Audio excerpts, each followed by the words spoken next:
Assalamualaikum warahmatullahi wabarakatuh. Perkenalkan, nama saya Arif Lukman Hakim dengan NIM 41820010018. Mahasiswa Universitas Mercu Buana, Fakultas Ilmu Komputer, Program Studi Sistem Informasi. Baik, di sini saya akan memaparkan jawaban dari ujian akhir semester pada mata kuliah Komputer Masyarakat dengan dosen pengampu Ibu Sarwati Rahayu.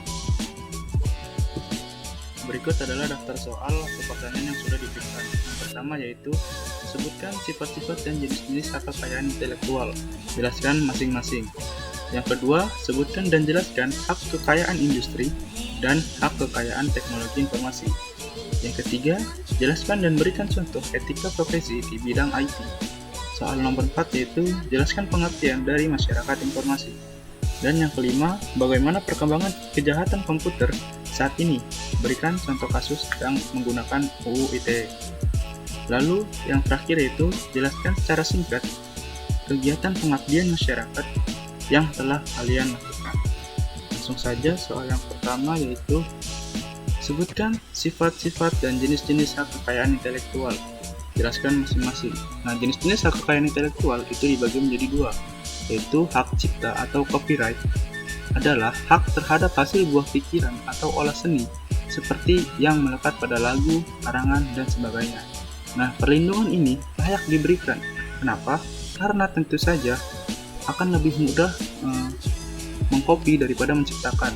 Nah, oleh karena itu hak cipta ini adalah merupakan hak eksklusif yang dimiliki oleh pemegang hak cipta untuk mengatur penggunaan mengenai karya ciptanya. Lalu yang kedua ada hak kekayaan industri.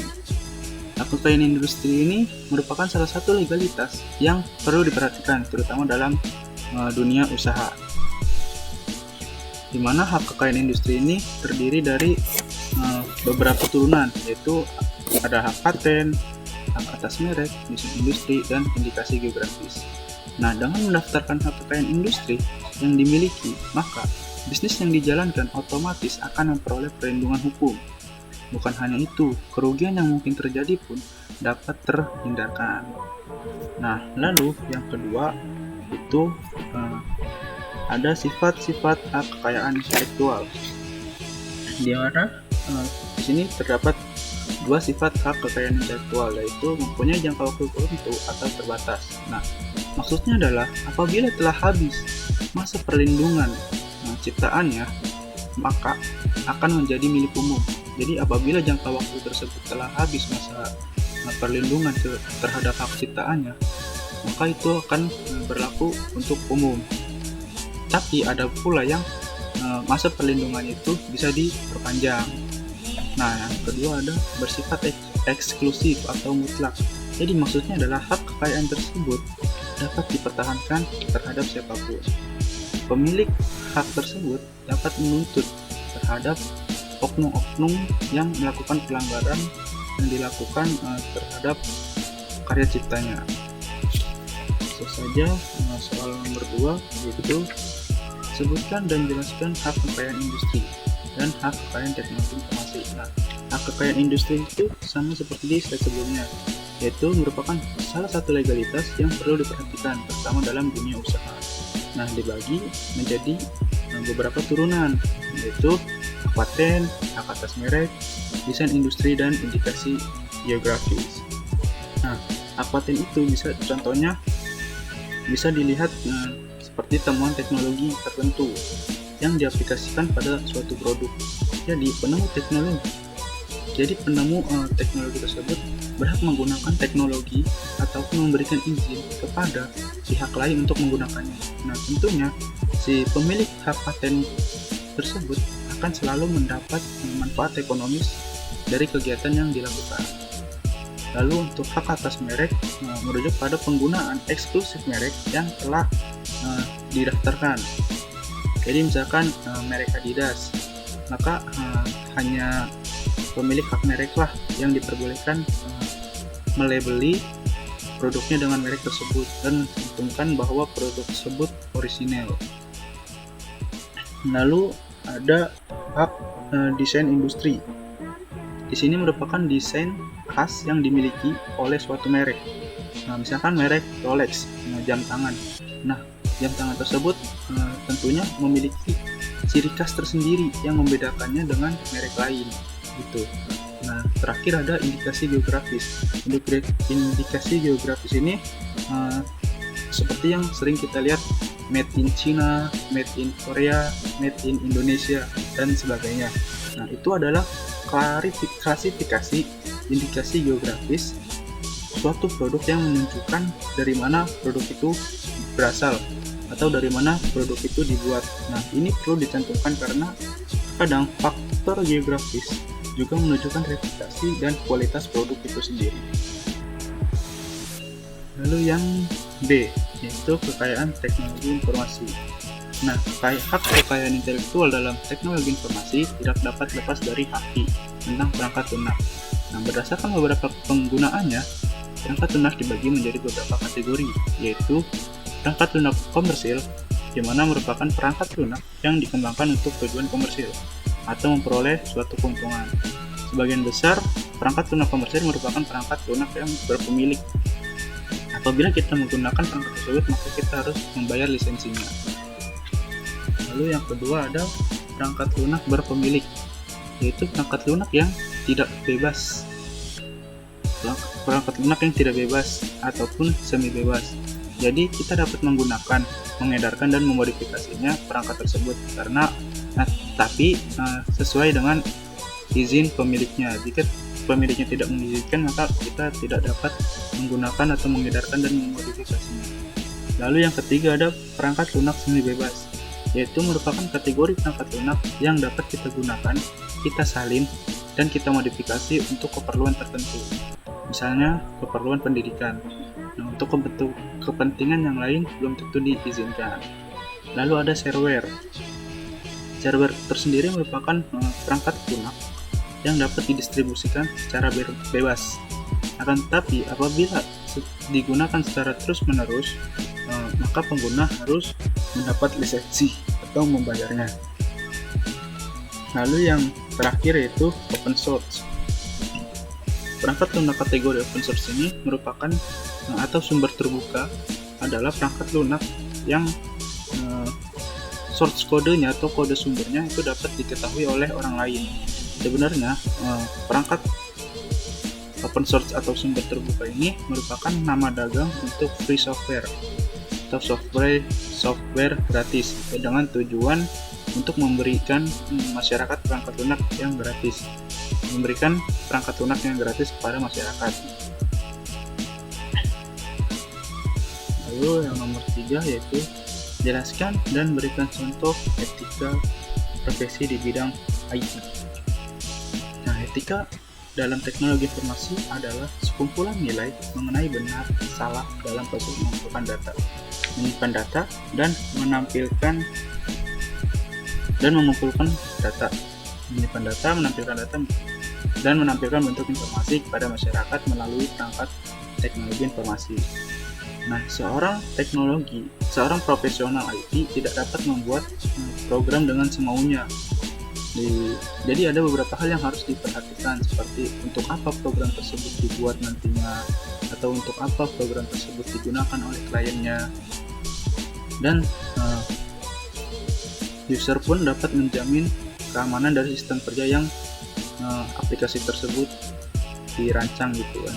Pihak-pihak agar tidak terjadi hal-hal yang tidak diinginkan atau agar tidak adanya oknum atau pihak-pihak yang mengacaukan sistem kerja dari aplikasi yang dibuatnya.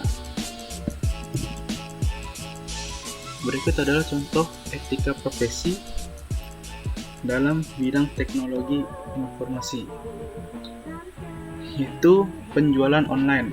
Nah, transaksi di pasar online harus mempunyai peraturan yang harus ditaati oleh pemakainya dalam dunia maya atau dunia digital. Nah, semua user atau pemakai atau pengguna yang menjalankan bisnis dan memakai fasilitas IT dengan penuh tanggung jawab atas apa yang dilakukannya dalam dunia IT. Nah, dengan demikian kita dapat menikmati kecanggihan dunia IT dengan aman. Nah, jadi jika suatu perusahaan penjualan online tidak memenuhi etika-etika profesi, maka akan ada banyak masalah yang akan terjadi dan dapat merugikan baik si penjual maupun pelanggannya.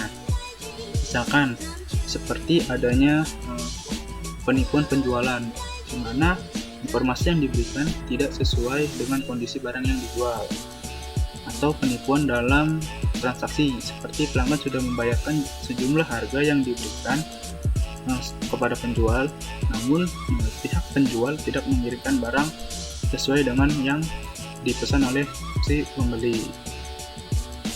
Lalu soal berikutnya yaitu soal nomor 4. Jelaskan pengertian dari masyarakat informasi. Definisi masyarakat informasi ialah suatu keadaan masyarakat di mana produksi, distribusi, dan manipulasi suatu informasi menjadi kegiatan utama. Jadi, dapat disimpulkan bahwa masyarakat informasi merupakan salah satu teori dalam komunikasi di mana masyarakatnya membutuhkan sebuah teknologi atau media untuk memperoleh koneksi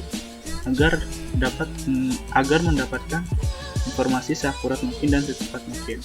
Nah, teknologi komunikasi inilah yang menciptakan lingkungan global yang berpengetahuan sehingga dapat melanjutkan pembangunan suatu daerah atau negara dan dapat mengurangi kemiskinan yang ada. Lalu soal berikutnya yaitu bagaimana perkembangan kejahatan komputer saat ini. Berikan contoh kasus yang menggunakan UU ITE.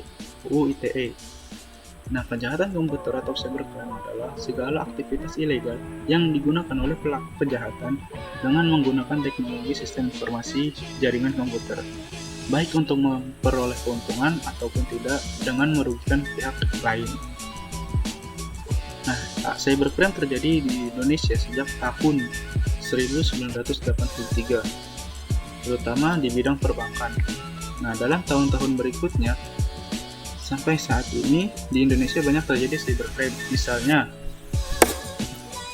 misalnya pembajakan program komputer, cracking, penggunaan kartu kredit pihak lain, pornografi, termasuk kejahatan dalam nama domain. Nah, jadi menurut beberapa sumber yang sudah saya baca mengenai perkembangan komputer saat ini, yaitu selama masa pandemi COVID-19 terjadi peningkatan adanya cybercrime, terutama mengenai berita bohong atau hoax mengenai informasi-informasi seputar COVID-19 yang disebarluaskan oleh pihak-pihak atau oknum-oknum yang tidak bertanggung jawab. Nah, para pelaku ini memanfaatkan kondisi atau keadaan saat pandemi dengan mengambil keuntungan dari adanya kerentanan dan ketidakberdayaan masyarakat yang dialami selama masa pandemi ini terjadi. Nah, untuk contoh kasusnya yaitu tersangkutnya vokalis band yakni Nazril Irham atau biasa kita kenal dengan Ariel, yang dimana dirinya pernah tersangkut kasus pelanggaran UU ITE pada tahun 2010. Nah, kepolisian tidak hanya menjerat Ariel dengan pasal 27 ayat 1 Undang-Undang Nomor 11 tahun 2008 tentang informasi transaksi elektronik atau ITE dan KUHP, tapi juga Undang-Undang Nomor 44 tahun 2008 tentang pornografi. Atas vonis itu, maka vokalis band tersebut atau yang biasa kita sebut Ariel harus mendekam di penjara selama 3 tahun 6 bulan dan membayar denda sebesar 250 juta. Nah, jelaskan secara singkat kegiatan pengabdian masyarakat yang telah kalian lakukan. Nah, jadi di sini saat itu kelompok kami membawakan materi mengenai bagaimana mendesain dan membuat PowerPoint yang menarik agar dapat menarik perhatian audiens. Jadi yang pertama itu di sini kita menjelaskan apa itu Microsoft, apa itu PowerPoint, siapa pengguna PowerPoint, di mana PowerPoint itu digunakan, bagaimana cara menggunakan PowerPoint, lalu kenapa kita harus menggunakan PowerPoint dan mengapa harus PowerPoint.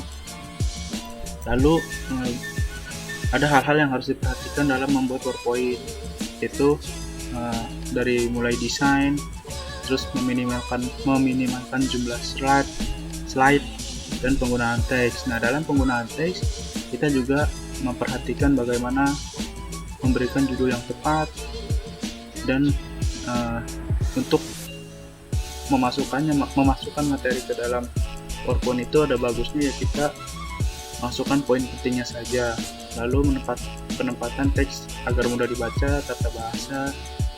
Lalu untuk desain, kita menjelaskan bagaimana penggunaan transisi, penggunaan animasi, penggunaan font, pemilihan background, penggunaan gambar dan shape, serta penggunaan diagram. Sekian dari saya, kurang lebihnya mohon maaf. Wabillahi taufiq wal hidayah. Assalamualaikum warahmatullahi wabarakatuh.